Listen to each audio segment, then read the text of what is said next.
નમસ્કાર. જય વિજ્ઞાન વિભાગ 5 વેસ્ટ મેનેજમેન્ટ અને રિસોર્સ મેનેજમેન્ટ. કૃતિનું નામ solar tower. Shri BH Patel high school માથાસુની વિદ્યાર્થીની હું શ્રદ્ધા અને મારી મિત્ર વૈશાલી આ કૃતિ રજૂ કરીએ છીએ.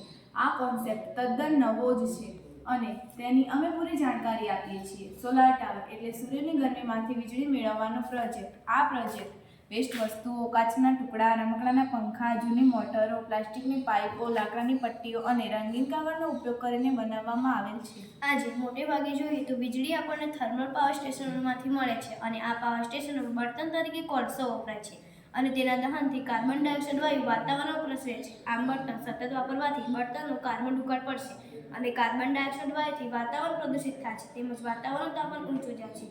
આથી ગ્લોબલ વોર્મિંગ સર્જાય છે. આ સમસ્યાને ધ્યાનમાં રાખી કે વાતાવરણ પ્રદૂષિત ન થાય અને સૂર્ય ઉર્જાનો અવિરત ઉપયોગ થાય તેમજ વિદ્યુત પુરવઠો મળે તે માટે આ સોલાર ટાવરનો પ્રોજેક્ટ રજૂ કરે છે. સિદ્ધાંત: સૂર્ય ઉષ્મા ઉર્જાનું પવન ઉર્જામાં અને પવન ઉર્જાનું વિદ્યુત ઉર્જામાં રૂપાંતર થાય છે. તમે સોલાર પેનલથી વીજળી મળે તે જોયું હશે, પણ શું તમે સાંભળ્યું છે કે સૂર્યની ગરમીમાંથી વીજળી મળે? હા, અમે તે અંગેનો પ્રોજેક્ટ રજૂ કર્યો છે.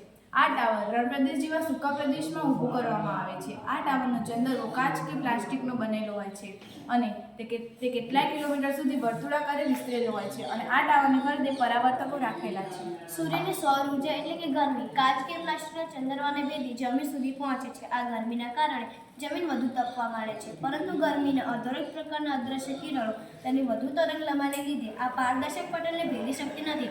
પરિણામે પારદર્શક ચંદરો અને જમીન વચ્ચે રહેલી હવા જોતજોતામાં ગરમ થવા માંડે છે અને હવાની ઘનતા ઘટે છે. ટાવરની ફરતે રાખેલ પરાવર્તકોથી ચંદરવા નીચે રહેલ હવાની ગરમી મળે છે.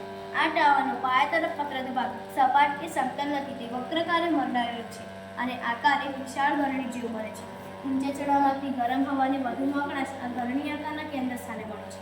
ચારે બાજુથી ગરમીના કારણે ઉત્પન્ન થયેલો પવન કેન્દ્ર તરફ ધસવા માંડે છે અને સૂસવાટા મારતો સોલાર ટાવરમાં પ્રવેશે છે. પરિણામે ચંદ્રમાની નીચે પડેલ ખાલી જગ્યામાં ચારેય બાજુની હવા તેટલી ઝડપથી પોતાનું સ્થાન લે છે. આમ હવાનો ભરપૂર સમુદાય ટાવર નીચે ગતિ કરે છે અને મધ્યમ કક્ષાનું વાવાઝોડું સર્જાય છે. આ હવાના માર્ગમાં પવનચક્કી ઝડપના જનરેટર મૂકવામાં આવે તો જનરેટર આપોઆપ ફરે છે અને વીજળી ઉત્પન્ન થાય છે. બીજું કે આ ટાવરની ઊંચાઈ જેમ વધુ રાખીએ તેમ ટાવરના નીચેના છેડે હવાનું દબાણ અને ટાવરના ઉપરના છેડે હવાનું દબાણ વચ્ચે મોટો તફાવત પડે છે. આમ વધુ દબાણ ધરાવતી હવા ઓછું દબાણ ધરાવતી હવા તરફ સ્થળાંતર કરે છે. પરિણામે સામસામા છેડે દબાણ વચ્ચેનો ફરક જેમ વધુ તેમ ઊંચા ટાવરના પોલા નળાકારમાં વાયુનો પ્રવાહ ઝડપભેર વહે છે અને પવનચક્કી વધુ વેગથી ફરે છે. બીજું કે ચંદ્રમાનું ક્ષેત્રફળ જેમ વધારે કરવામાં આવે તેમ ચંદ્રમાની ગરમ હવાનું દબાણ ઉપરની હવા કરતાં વધુ હશે અને હવા ટાવરના કેન્દ્ર તરફ ગતિ કરશે તથા પવન સર્જાશે તેમજ પવનચક્કી ધરાવતા જનરેટર ફરશે અને વીજળી મળશે. થર્મલ પાવર સ્ટેશનોમાં જોઈએ તો 200 મેગાવોટની વીજળી પેદા કરવા માટે 9142 બેરલ ખનિજ તેલ અથવા 90600 કિલોગ્રામ જેટલા કોલસાની અથવા 50400 ઘન મીટર નેચરલ ગેસનો જંગી ખર્ચ વેઠવો પડે છે. જ્યારે આ સોલાર ટાવરના બળતણ તરીકે કોઈ ખર્ચ કરવો પડતો નથી, માત્ર પવનચક્કીની મરામત ખાતે ખર્ચ કરવો પડે છે અને આ સોલાર ટાવરથી કોઈ પણ પ્રદૂષિત વાયુ ઉત્પન્ન થતો નથી. હવે આ ટાવરની ઉપયોગિતા જોઈએ તો આપણે ત્યાં કચ્છના રણમાં વધુ ગરમી પડે છે અને ત્યાં ખુલ્લી જગ્યા મળી આવે છે. જો ત્યાં આ ટાવર ઊભું કરવામાં આવે તો ગુજરાતનો વીજળીનો મુખ્ય પ્રશ્ન હલ થઈ શકે છે. હવે આ ટાવરના ફાયદા જોઈએ તો આ ટાવરનો મુખ્ય ફાયદો એ છે કે થર્મલ વિદ્યુત મથક કાર્બન ડાયોક્સાઇડ વાયુ વાતાવરણમાં ફેંકે છે અને વાતાવરણ દૂષિત થાય છે, જ્યારે સોલાર ટાવરથી વાતાવરણ દૂષિત થતું નથી.